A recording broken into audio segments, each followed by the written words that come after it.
ہاتھ صحیح طرح اٹھایا کرو. یوں کرتے کیا مرض لائے کہ نور الزا دیکھو، قدوری دیکھو، کنز دیکھو، کچھ شرم کرو، اپنی کتابوں سے بیزار ہو. سب نے لکھا الی شحمتي الاذنین، یہ تیرے اذنین ہے، یہ شحمتین ہے. یہاں تک اٹھائے.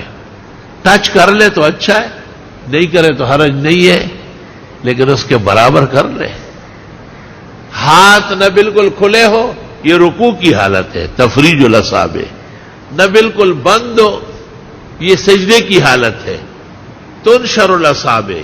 انگلیاں اپنے حال پر چھوڑو. معمولی فرق. مسجد میں پہنچنے کے بعد صفوں کی شکل میں جہاں صف کو ضرورت ہے اور نمازی بھی شرائط کے مطابق ہے اس طرف بیٹھتے جائے.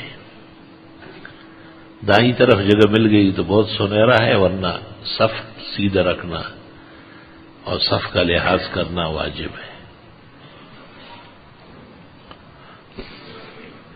اگر جماعت میں کچھ وقت ہے اور وقت نفلوں کا ہے تو 2 رکعت یا 4 رکعت پڑھ لے، اور اگر جماعت کھڑی ہونے والی ہے تو پھر نفل پڑھنا یا سنت پڑھنا مناسب نہیں ہے.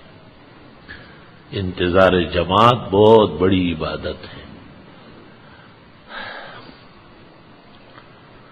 نمازی جب مسجد میں نماز پڑھتے ہیں اپنی یا جماعت کے ساتھ، پیر بھی سیدھ میں رکھے، ایڑیاں اور پنجے لیول میں لائے، اور ہاتھ بھی قبلے کی طرف نہ بہت کھولے نہ بالکل بند رکھے، اپنے حال پہ چھوڑے، اور یہ انگوٹھے کانوں کے نرموں کے سیدھ تک لائے. ٹچ کرے تو بہت اچھا، ورنہ اس کے سیدھ میں ہو. اس سے نماز میں خشوع، خضوع، تقویٰ آ جائے.